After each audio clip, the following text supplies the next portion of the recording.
Hi everyone, welcome to prepare करो। आज से हम लोग logical reasoning and data interpretation के जो टॉपिक्स हैं उनके कॉन्सेप्ट्स को यहाँ पर डिस्कस करने वाले हैं।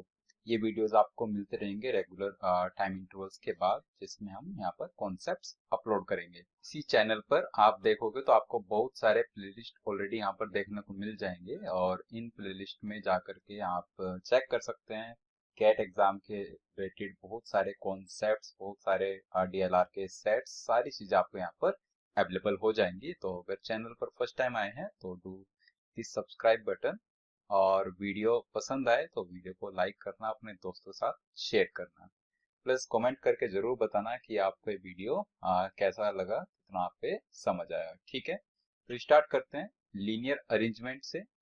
लीनियर अरेंजमेंट में किस टाइप के क्वेश्चंस होंगे वो एक बार देखते हैं। जैसे ये एक सेट है, तो इसमें आपको दिया हुआ है A B C D E and F are seated in a row facing the same direction, और फिर ये सेट ऑफ इंफॉर्मेशन है। देखो, जब भी आप किसी डीएलआर सेट की बात करते हो तो उसके कॉन्सेप्ट के हिसाब से ही वहां पर कंस्ट्रेंट्स होते हैं, राइट।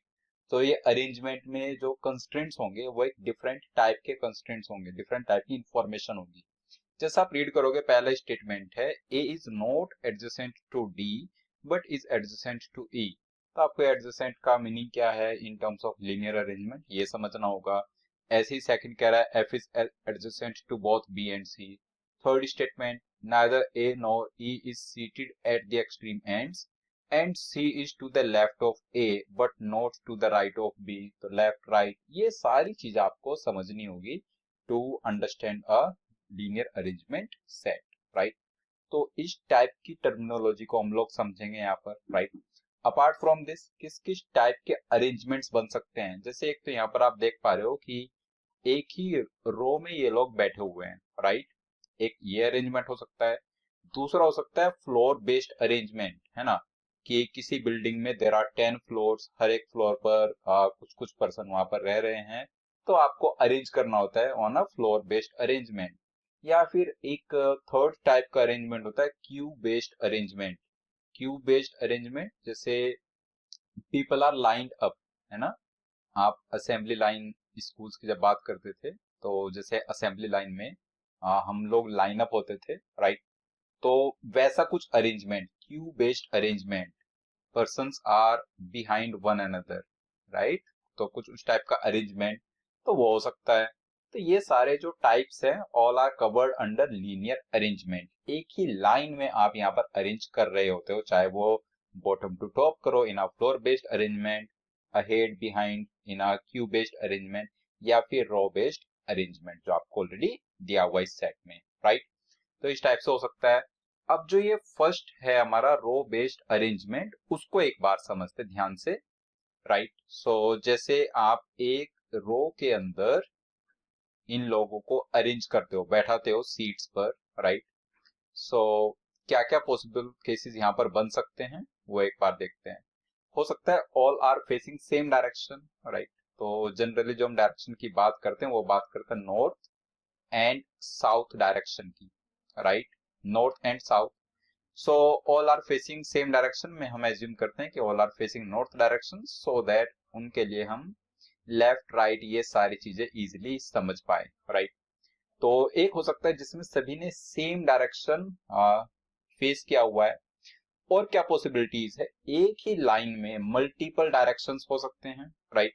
जैसे इसी में से अगर हम बोले तो एक दो लोगों का जो डायरेक्शन है, सपोज वो साउथ फेसिंग है, राइट।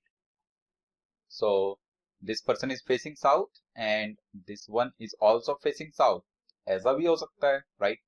तो एक ही रो में अगर अरेंज्ड हैं, राइट, अगर एक ही रो में बैठे हुए हैं तो उनका सभी का डायरेक्शन नॉर्थ, ये सभी का साउथ, ऐसे हो सकता है। या फिर कुछ का नॉर्थ और कुछ का साउथ डायरेक्शन, ये भी पॉसिबल है।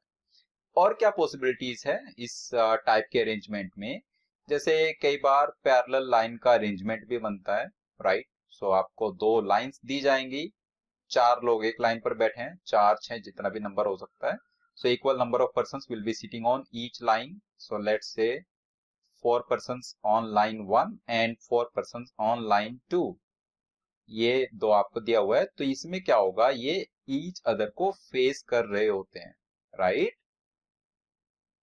इस टाइप से ये अरेंजमेंट बनता है, तो इसको हम बोलते हैं पैरेलल लाइन अरेंजमेंट। तो ये सारे केसेस बन सकते हैं। फिर आ जाता है क्यू बेस्ड अरेंजमेंट और फ्लोर बेस्ड अरेंजमेंट। तो वन बाय वन सारी चीजें यहाँ पर सीखने की कोशिश करते हैं, लेकिन the most important part is इसकी जो इंफॉर्मेशन है, जो टाइप ऑफ कंस्ट्रेंट्स हैं, उसको समझने की कोशिश करना, राइट। तो सबसे पहले वहीं से स्टार्ट करते हैं, किस किस टाइप के कंस्ट्रेंट्स यहाँ पर हो सकते हैं, राइट। सो जैसे हम बात करते हैं, एक पर्सन है A sits third to the left of B. अगर ये स्टेटमेंट है A sit third to the left of B, तो इसका मीनिंग क्या होगा, राइट, लेफ्ट ऑफ बी। अब हमें लेफ्ट और राइट डिसाइड करना है और फिर थर्ड पोजीशन पर लेकर के जाना है ए को with respect to B. So आप बी के रेस्पेक्ट में बात कर रहे हो, A sit third to the left of B, that means पहले देखो कि बी का डायरेक्शन कौन सा है, बी ने कौन सा डायरेक्शन फेस किया हुआ है, right. So let's say there are 6 seats on this linear table and suppose all are facing north direction. 6 seats are there और जो भी उन पर सीट्स पर लोग बैठे हुए हैं, सभी का डायरेक्शन सेम है, north direction. B is one of those, so B यहाँ पर बैठा हुआ है, suppose, right? Now you are saying A sits third to the left of B. जब B का डायरेक्शन नॉर्थ है, so B का लेफ्ट और राइट हम डिसाइड करेंगे। If someone is facing north, तो इसका लेफ्ट ये साइड होगी, है ना, और ये वाली साइड इसका राइट डायरेक्शन, ये बोल सकते हैं ऐसे, लेफ्ट एंड राइट। अब हमें देखना है कि B के third to the left A होना चाहिए। ये सारी सीट्स B के लेफ्ट में है, this one, all the 4 seats are to the left of B।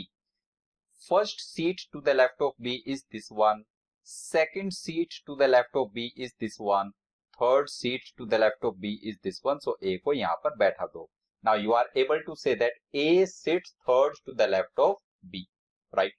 Whenever this sort of statement appears, तो इसका मीनिंग क्या निकल रहा है कि A B के लेफ्ट में है, पहली बात। दूसरी बात, A और B के बीच में दो लोग हैं। अगर आप कहते हो थर्ड टू द लेफ्ट, तो बीच में दो लोग होंगे। सेकंड टू द लेफ्ट, तो बीच में एक पर्सन होगा। फिफ्थ टू द लेफ्ट, तो बीच में 4 लोग होंगे। ये चीज हमें वहां पर समझनी होगी, राइट। इसी स्टेटमेंट को और किस फॉर्म में मेंशन किया जा सकता है, A sits third to the left of B is equivalent to A sits 3 places away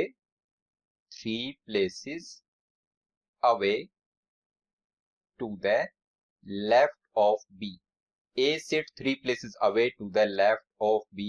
ये स्टेटमेंट ऐसे भी मेंशन किया जा सकता है, right. A sits 3 places away to the left of B. इसका मीनिंग भी सेम है, between A and B 2 persons will be sitting. Okay, now what else, next thing, so अगर आप कहते हो A is adjacent to B, A जो है वो B के adjacent है, adjacent to B, so adjacent का मतलब है वो उसका नेबर होगा। तो मतलब A is adjacent to B, इसी स्टेटमेंट को और क्या लिख सकते हो आप, A is neighbor of B, A is neighbor of B, A जो है वो B का नेबर है, राइट। और क्या लिख सकते हो, A is next to B, this is very important, इसमें कंफ्यूजन हो जाता है otherwise. A is next to B, इसका मतलब भी वही है कि A B के एडजेसेंट है या फिर A B का नेबर है। तो एडजेसेंट, नेबर, नेक्स्ट, तीनों में से कोई भी वर्ड मिलेगा, सबका एक ही मीनिंग हमें वहां पर समझना है, right. So A is next to B। अब इसमें दो केसेस बन सकते हैं, राइट। सो जैसे मान लो ये 5 लोग हैं एक टेबल पर और उसमें सेंट्रल पोजीशन पर B बैठा हुआ है, सपोज। सो B यहाँ पर है। अब आप कह रहे हो A is neighbor of B, तो A यहाँ पर भी आ सकता है और यहाँ पर भी आ सकता है, दो केसेस यहाँ पर बन सकते हैं, राइट। नाउ वी डिस्कस्ड कि अगर नॉर्थ फेसिंग है तो उसका लेफ्ट और राइट हमने डिस्कस किया, कैसे वहां पर डिसाइड करेंगे। अगर कोई पर्सन साउथ फेसिंग है, राइट, मान लो एक टेबल है जिस पर 4 लोग हैं और चारों साउथ फेसिंग है, तो यहाँ पर लेफ्ट और राइट आपको डिसाइड करना है। साउथ फेसिंग के लिए लेफ्ट डायरेक्शन ये वाला होगा, लेफ्ट, और this direction is right, just opposite of north facing. जो भी नॉर्थ फेसिंग वाला केस था उसका just opposite case south facing वाले के लिए ट्रू होल्ड करेगा। ठीक है, ये चीज हमें ध्यान रखनी होगी, right. Now what else, let's say कुछ इस टाइप का है कि बिटवीन एंड एग्जैक्टली बिटवीन, इसको भी समझ लेते हैं। बिटवीन वर्सेस एग्जैक्टली बिटवीन, इसका क्या मीनिंग होगा, कैसे डिफरेंशिएट करोगे, राइट। सो एग्जैक्टली बिटवीन का मतलब होता है equidistant from either one, right. मतलब जैसे एक एग्जांपल से इसको समझिए जरा। आप ये कह रहे हो कि x is exactly between y and z, exactly between y and z, ये आप लिखते हो। x is exactly between y and z, इसका मतलब ये होगा कि x और y के इन बिटवीन जितना गैप है उतना ही गैप x और z के इन बिटवीन होना चाहिए। मतलब आप ये कह रहे हो कि y then number of seats small n then x, then number of seats small n then z। तो ऐसा हो सकता है कि y फिर एकदम x हो और एकदम फिर z आ जाए, या फिर y एक स्पेस वैकेंट फिर x एक स्पेस वैकेंट फिर z आ जाए, या फिर y 2 space vacant x 2 space vacant z आ जाए। जिनको मैं वैकेंट कह रहा हूं वहां पर कोई और पर्सन आ सकता है, राइट। या फिर y 3 seats then x then 3 seats then z। So इस पार्ट में इतना ही, और भी इसके की स्टेटमेंट्स हैं, नेक्स्ट पार्ट में हम लोग कवर करेंगे। एंड देन लीनियर अरेंजमेंट के सेट्स हम लोग सॉल्व करना सीखेंगे, कैसे सेट्स को सॉल्व करते हैं। Okay, so thanks for watching this video. Next time मिलते हैं इसी के पार्ट 2 में। Thank you so much.